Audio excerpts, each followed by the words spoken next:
तो दोस्तों आज मैं एक्सप्लेन करने वाला हूँ एक बहुत ही बढ़िया अमेरिकन साइकोलॉजिकल हॉरर मूवी को जिसका नाम है यू शुड हैव लेफ्ट। ये मूवी नेटफ्लिक्स और Amazon प्राइम के ऊपर अवेलेबल है और ये सेम नाम की नोवेला से इंस्पायर्ड है। मूवी काफी बढ़िया है, बहुत ही अच्छा कॉन्सेप्ट है इसका, हेल वगैरह यहाँ पर काफी बढ़िया से पोर्ट्रे किया गया है। उम्मीद करता हूँ कि आपको ये जरूर पसंद आएगी। तो चलिए अब बिना किसी देरी के चलते हैं सीधा वीडियो की तरफ। मूवी की शुरुआत में हमें एला नाम की एक बच्ची को दिखाया जाता है जो कि सो रही थी, लेकिन तभी अचानक से ही उसके बेड पर एक कैप पहना हुआ इंसान आ जाता है जिसको देखकर वो चिल्लाने की कोशिश करती है, लेकिन तभी वो इंसान बड़े स्केरी तरीके से बोलता है कि तुम ना ही बोल सकती हो ना ही सांस ले सकती हो। जिसके बाद में एला की आवाज चली जाती है और उसका दम घुटना शुरू हो जाता है और तभी वो इंसान एला का गला दबाकर बोलता है कि मैं तुम्हें तुम्हारे फादर के बारे में कुछ बताने आया हूँ। जिसके बाद में थियो की नींद खुल जाती है और यहाँ पर हमको पता चलता है कि असल में ये थियो का एक बुरा सपना था और थियो यहाँ पर एला का फादर है और पिछले कई महीनों से उसको ऐसे ही डरावने सपने आ रहे थे, जिसके लिए वो एक साइकियाट्रिस्ट से मेडिसिन भी ले रहा था और साथ ही साथ उसके साइकियाट्रिस्ट ने उसको एक सलाह भी दी थी कि वो हर रोज अपनी फीलिंग्स को एक डायरी में लिखे, जिससे कि उसे उसका स्ट्रेस कम करने में हेल्प मिलेगी। अब यहाँ पर थियो को किस बात का स्ट्रेस था ये हमको थोड़ी देर में पता चल जाएगा। अब बात अगर थियो की फैमिली की करे तो उसकी फैमिली के अंदर उसकी बेटी एला के अलावा उसकी वाइफ सुजैना भी है जो कि प्रोफेशनली एक एक्ट्रेस है। थियो अक्सर सुजैना को लेकर काफी इनसिक्योर रहता है क्योंकि पहले तो सुजैना काफी सुंदर है और दूसरी बात उसकी एज थियो से काफी कम है, इसलिए जब भी सुजैना को उसके दोस्तों का या फिर काम से रिलेटेड कोई कॉल आता है तो थियो मन ही मन में ये सोचता है कि कहीं सुजैना का किसी से कोई अफेयर तो नहीं चल रहा। लेकिन दूसरी तरफ सुजैना को थियो की इस फीलिंग के बारे में कोई भी अंदाजा नहीं था, यानी कि वो ये चीजें जाहिर नहीं करता था। खैर बात करें थियो के बारे में तो वो एक रिटायर्ड बैंकर है, तो उसके पास अपनी बेटी एला की देखभाल करने के अलावा कोई और काम नहीं है, इसलिए वो सुजैना के साथ कहीं घूमने जाने का प्लान करता है और सुजैना के अगले शूट में अभी 2 हफ्तों का वक्त था तो वो भी घूमने के लिए रेडी हो जाती है।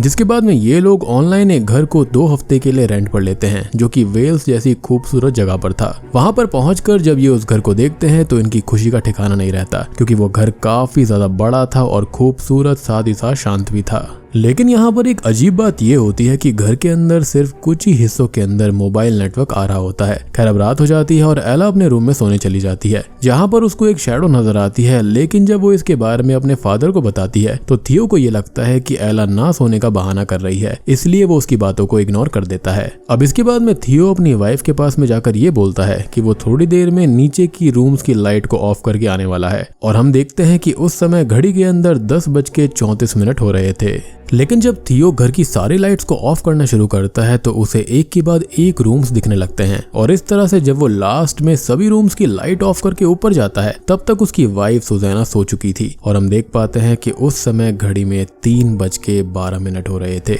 जी हाँ, यानी कि पिछले 4.5 घंटे से थियो सिर्फ रूम की लाइट्स को ही ऑफ कर रहा था, लेकिन इस चीज पर उसका ध्यान नहीं जाता और वो सीधा सोने चला जाता है क्योंकि ऑब्वियस सी बात है कि ऐसा कुछ होगा इसके बारे में कौन सोच सकता था। खैर अगली सुबह जब थियो की आंख खुलती है तो उसे सुजैना का नोट मिलता है जिसके अंदर उसने लिखा होता है कि वो एला के साथ वॉक पर जा रही है, जिसे पढ़ने के बाद थियो फ्रेश होकर अपनी डायरी लिखने बैठ जाता है। दूसरी तरफ हम एला और सुजैना को देखते हैं। यहाँ पर एला सुजैना से पूछती है कि उसने नोटिस किया है कि सभी लोग उसके फादर यानी कि थियो को शक की नजरों से देखते हैं, तो आखिर ऐसा क्यों है? जिस पर पहले तो सुजैना एला की बात टालने की कोशिश करती है, लेकिन जब वो जिद करने लगती है तब सुजैना उसको बताती है कि थियो की पहली पत्नी एक ड्रग एडिक्ट हुआ करती थी और एक दिन उसने इतनी ज्यादा ड्रग्स ले ली कि वो बेहोशी की हालत में बाथ टब के अंदर ही खत्म हो गई। जिसके बाद में सबको ये लगता है कि थियो ने उसको मारा था। अब थियो के ऊपर लंबा केस चला, लेकिन लास्ट में वो जीत गया और इनोसेंट साबित हुआ, लेकिन तब तक थियो की इतनी बदनामी हो चुकी थी कि लोगों ने कभी उसे इनोसेंट के रूप में एक्सेप्ट ही नहीं किया और यही वजह है कि आज सभी लोग उसे शक भरी नजरों से देखते हैं। दूसरी तरफ थियो अपने थॉट्स को डायरी में क्लियरली लिख नहीं पा रहा था, ऊपर से उसके पेन की इंक भी खत्म हो जाती है। जिसके बाद में वो फ्रस्ट्रेट होकर पास के ही विलेज से खाने का सामान लेने चला जाता है और अब हम समझ पाते हैं कि थियो इतना फ्रस्ट्रेट क्यों रहता है और इतना इनसिक्योर भी वो क्यों है। खैर वहां पर उसकी मुलाकात अब एक शॉपकीपर से होती है जो कि उससे पूछता है कि क्या तुम पहाड़ी के ऊपर वाले घर में रहने आए हो, जिस पर वो हाँ में सर हिला देता है। जिसके बाद में शॉप शॉपकीपर थियो से पूछता है कि क्या अभी तक तुम्हारे साथ में कुछ अजीब हुआ है और क्या तुम उस घर के ओनर स्टेटलर से मिले हो, जिस पर थियो ना कह देता है और पूछता है कि इस घर को बने कितने साल हुए हैं, जिस पर शॉपकीपर बताता है कि खाली 4 साल और इससे पहले वहाँ पर एक दूसरा घर हुआ करता था। अब इसके बाद में शॉपकीपर थियो को एक ट्रायंगल गिफ्ट के रूप में देता है और कहता है कि तुम्हें इसकी जरूरत पड़ेगी। अब ये सब थियो के लिए काफी अजीब तो था ही, लेकिन वो बिना कुछ कहे सामान लेकर शॉप से बाहर निकलता है, जहाँ पर उसकी नजर एक लेडी पर पड़ती है जो कि उसके कार के पास में खड़ी होती है। वो लेडी भी थियो से सेम क्वेश्चन करती है कि क्या तुम स्टेटलर से मिले, जिस पर थियो वापस ना कहकर अपने घर लौट आता है, जहाँ पर उसको पता चलता है कि सुजैना ने एला को उसकी एक्स वाइफ के बारे में सब कुछ बता दिया है, जिसके बाद में उसे काफी गुस्सा आ जाता है क्योंकि वो चाहता था कि ये सारी बातें वो एला को खुद बताएगा, लेकिन अब सुजैना ने उससे बिना पूछे ही एला को सब कुछ बता दिया था, जिस वजह से थियो उसको खूब बुरा भला सुनाता है। दरअसल यहाँ पर उसके मन में ये डर था कि कहीं एला भी पूरी दुनिया की तरह उसे एक खूनी ना समझे। लेकिन जब शाम को डिनर के वक्त एला थियो से प्यार से बात करती है तो उसको थोड़ा सा रिलैक्स फील होता है और वो सुजैना से अपने सुबह वाले बिहेवियर के लिए माफी मांगता है, जिसके बाद में सुजैना उसको माफ भी कर देती है। अब उसी रात थियो और सुजैना सो रहे होते हैं, लेकिन बुरे सपनों की वजह से उसकी नींद टूट जाती है, जिसके बाद में वो अपनी डायरी लिखने के लिए लाइब्रेरी के अंदर चला जाता है, जहाँ पर उसकी डायरी में लिखा होता है कि leave, you should leave, go now, यानी कि तुम्हें ये घर छोड़कर अभी चले जाना चाहिए। जिसके बाद में थियो को अपने पीछे किसी के होने का एहसास होता है और सामने मिरर में भी हमको थियो की एक ऐसी शैडो दिखती है जो कि उसको ही घूर रही होती है। अब इसके बाद में थियो जैसे ही दोबारा पीछे मुड़कर देखता है तो उसे बुक शेल्फ के बीच में एक डोर नजर आता है जो कि अभी 2 सेकंड पहले वहां पर नहीं था। वो बिल्कुल शॉक्ड हो जाता है और वो डोर खोलता है जहां पर बेसमेंट की तरफ जाती हुई सीढ़ियां थी। वो सीढ़ियों से उतरकर बेसमेंट में चारों तरफ घूमने लगता है, लेकिन तभी उसे एला वहां पर नजर आती है, जिसको देखकर थियो चिल्लाने लगता है कि ये एक सपना है और फिर वो खुद को जगाने के लिए खुद पर ही वार करता है, जिससे उसकी नींद खुल जाती है, यानी कि वाकई में ये थियो का एक सपना था। अब थियो इस सपने के बारे में सुजैना को बताता है, जिस पर वो कहती है कि जब से वो इस घर में आई है उसे भी बुरे सपने आ रहे हैं, इसलिए अब थियो और सुजैना तुरंत फैसला करते हैं कि वो इस घर को छोड़ देंगे। जिसके बाद में सुजैना अपना बैग पैक कर लेती है और थियो भी किचन से सभी चीजों को समेट ही रहा होता है, लेकिन तभी उसकी नजर सामने पड़े सुजैना के मोबाइल पर पड़ती है। लेकिन जब वो सामने देखता है तो सुजैना के हाथ में भी एक मोबाइल होता है, यानी कि सुजैना के पास में 2 मोबाइल फोन्स थे, लेकिन थियो को इसके बारे में कुछ भी नहीं पता था, यानी कि सुजैना थियो के ऊपर चीट कर रही थी। अब ये देखकर उसे काफी गुस्सा आ जाता है और वो सीधा लाइब्रेरी में जाता है, जहाँ पर वो अपनी डायरी में देखता है कि अभी भी वहाँ पर leave, you should leave, go now लिखा हुआ था और पेज पलटने पर पीछे लिखा होता है कि you should have left, now it's too late, यानी कि तुम्हें ये घर छोड़ देना चाहिए था, लेकिन अब देर हो चुकी है। जिसको देखकर थियो को यकीन हो जाता है कि पिछली रात उसने जो कुछ भी देखा वो एक सपना नहीं था। यहाँ पर उसको लगता है कि सुजैना को अपने बॉयफ्रेंड से मिलने जाने की ज्यादा जल्दी होगी, इसलिए उसने अपने बॉयफ्रेंड के साथ मिलकर थियो को डराने के लिए खेल रचा है ताकि वो खुद ही इस घर को जल्दी से जल्दी छोड़ दे। अब इसके बाद में थियो सीधे सुजैना के पास में जाता है और उसका दूसरा फोन दिखाते हुए कहता है कि उसे उसकी सच्चाई पता चल चुकी है। जिसके बाद में सुजैना सॉरी बोलती है, जिस पर थियो गुस्से में कहता है कि तुम कम से कम एक दिन के लिए मेरी नजरों से दूर हो जाओ और कल जब हम मिलेंगे तब फैसला करेंगे कि आगे क्या करना है। अब इसके बाद में सुजैना कार लेकर पास के ही गांव में रहने चली जाती है, यानी कि अब घर के अंदर सिर्फ थियो और एला अकेले होते हैं और यहीं से शुरू होता है मौत का नया खेल।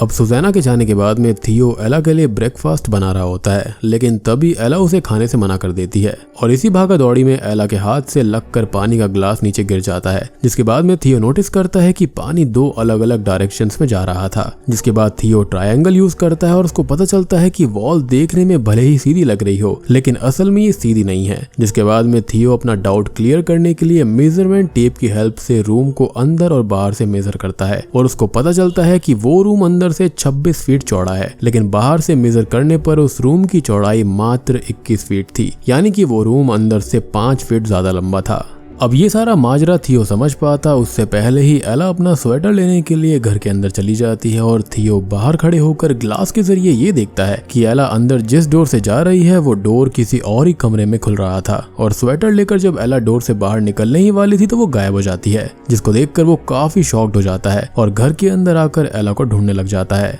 यानी कि ये घर कोई आम घर नहीं था, बल्कि एक बहुत बड़ी भूल भुलैया थी। मीनवाइल हम एला को देखते हैं जो कि उसी अंधेरी जगह यानी कि उसी बेसमेंट में पहुंच जाती है जिसको हमने पिछली रात थियो के सपने में देखा था। इधर वो नोटिस करता है कि घर के अंदर की डायमेंशंस अपने आप ही चेंज होती हैं। घर के अंदर नए नए रूम्स, डोर्स और कॉरिडोर्स अपने आप ही पैदा होने लगते हैं और उन सभी के अंदर से एला की आवाज भी आ रही होती है। जिसके बाद में थियो एला को ढूंढते ढूंढते उसी लाइब्रेरी में पहुंचता है जहां पर उसे फिर से पिछली रात वाला डोर दिखता है, जिसे ओपन करके थियो नीचे बेसमेंट में जाता है। मीनवाइल हम एला को देखते हैं जिसे बाथटब के अंदर एक बॉडी नजर आती है, जिसको देखकर वो भागने की कोशिश करती है, लेकिन तभी वो उसी कैप वाले इंसान से जा टकराती है जिसे हमने मूवी की बिल्कुल शुरुआत में थियो के ड्रीम में देखा था, जो कि बड़े स्केरी तरीके से एला से ये कहता है कि क्या तुम यहाँ पर अपने डैडी के साथ हमेशा रहना चाहोगी। जिसके बाद में एला डरकर वहां से भाग जाती है और हम देखते हैं कि थियो भी एक दरवाजा तोड़कर सीधा एला के पास पहुंच जाता है। अब ये दोनों इतना ज्यादा डर चुके होते हैं कि ये तुरंत ही घर छोड़कर जाने का फैसला करते हैं, लेकिन थियो की कार सुजैना लेकर चली गई थी, इसलिए थियो उसे कॉल करने लगता है, लेकिन उसका फोन स्विच ऑफ आ रहा होता है। जिसके बाद में थियो शॉपकीपर को कॉल लगाता है ताकि वो मदद के लिए टैक्सी भेज दे, लेकिन यहाँ पर शॉपकीपर कहता है कि तुम उस घर से भाग नहीं सकते हो। जिस पर थियो कहता है कि तुम ऐसा क्यों बोल रहे हो। तब वो बताता है कि जिस जगह पर आज ये घर है वहाँ पर सालों पहले एक टावर हुआ करता था जिसे डेविल ने बनाया था ताकि वो वहाँ पर बुरी आत्माओं को कैद कर सके,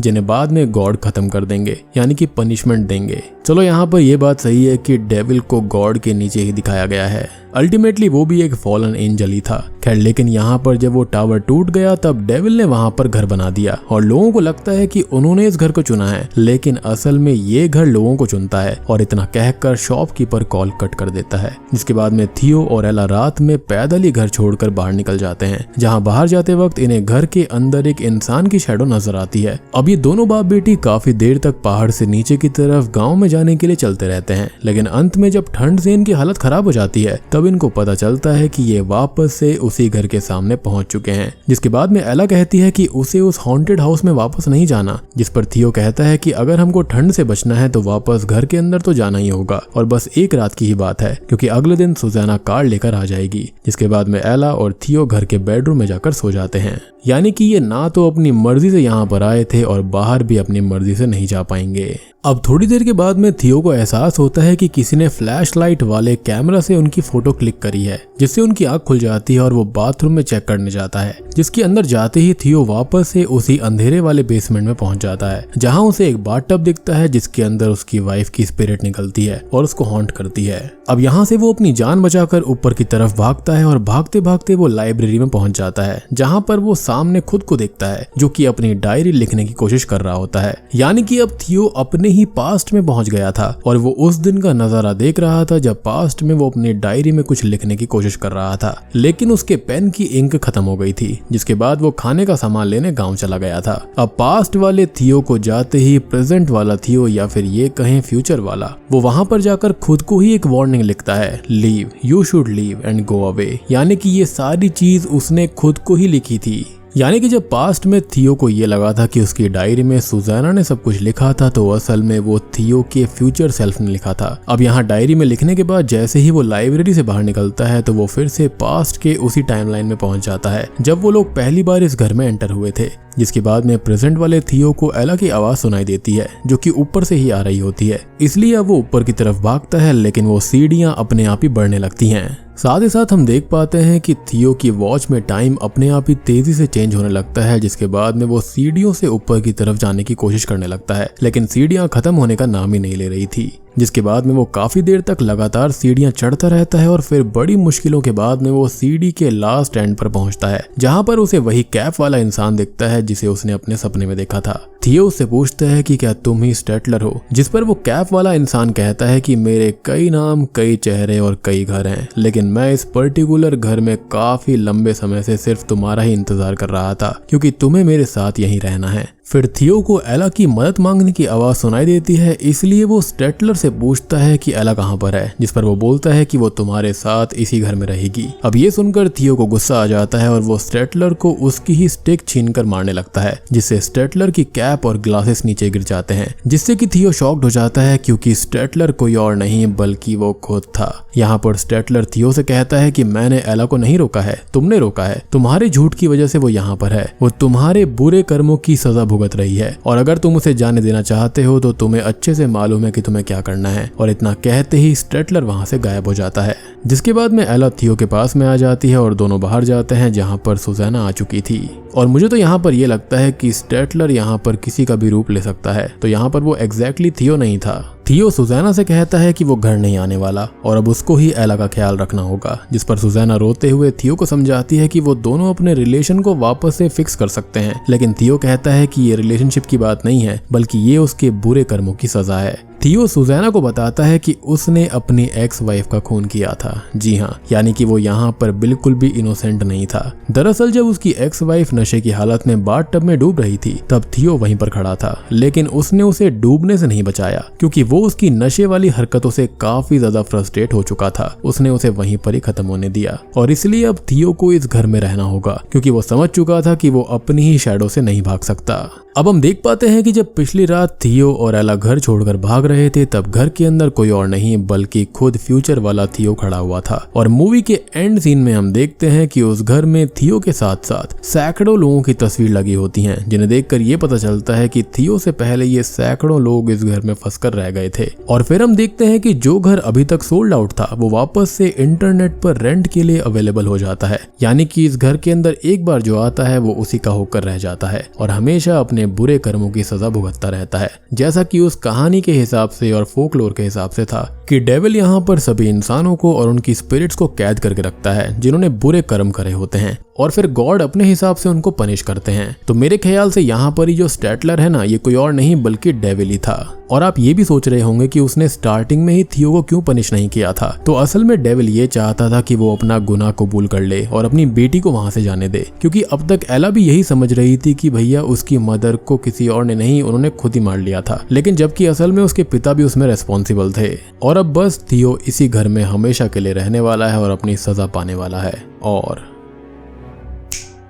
बूम, इसी के साथ में ये मूवी यहीं पर खत्म हो जाती है। अब देखो यहाँ पर हेवन और हेल के कॉन्सेप्ट को शो करने की कोशिश करी गई है। जैसा कि शॉपकीपर ने बताया था कि पहले वहां पर डेविल ने एक टावर बनाया था जिसके अंदर वो बुरी सोल्स को कैद करके रखा करता, ताकि बाद में गॉड उन्हें डिस्ट्रॉय कर सके या फिर उनको पनिश कर सके। और तो और ये घर भी एक तरह का कैद खाना था जो कि पहले बुरे लोगों को ढूंढने का काम करता था, और फिर जब एक बार वो इंसान इस घर के अंदर आ जाता तो उसकी सोल इसके अंदर ट्रैप हो जाती थी। इसलिए फिर वो इंसान चाहे जितना भी भागने की कोशिश क्यों ना कर ले, वो भाग नहीं सकता। और मुझे तो ये भी लगता है कि खाली ये घर नहीं बल्कि आसपास का पूरा इलाका डेविल का ही था। शायद से वो शॉपकीपर और वो जो लेडी थी जो कि स्टेटलर के बारे में जानती थी, वो भी कहीं ना कहीं यहाँ पर कैद हुए होंगे और अपने बुरे कर्मों की सजा पाने के बाद में वो यहाँ पर डेविल और गॉड की हेल्प किया करते होंगे। अदरवाइज उनको इतना डिटेल में स्टेटलर के बारे में और लोगों के बारे में कैसे पता था। बात करें एला के बारे में तो उसे कई जगहों पर ड्रीम, स्टेटलर और थियो की एक्स वाइफ की स्पिरिट का सामना इसलिए करना पड़ा क्योंकि वो थियो की बेटी थी। और जैसा कि हम सभी जानते हैं कि माँ बाप के अच्छे और बुरे दोनों ही कर्मों का रिजल्ट बच्चों को ही मिलता है, तो यहाँ पर एला के साथ भी सेम सीन था।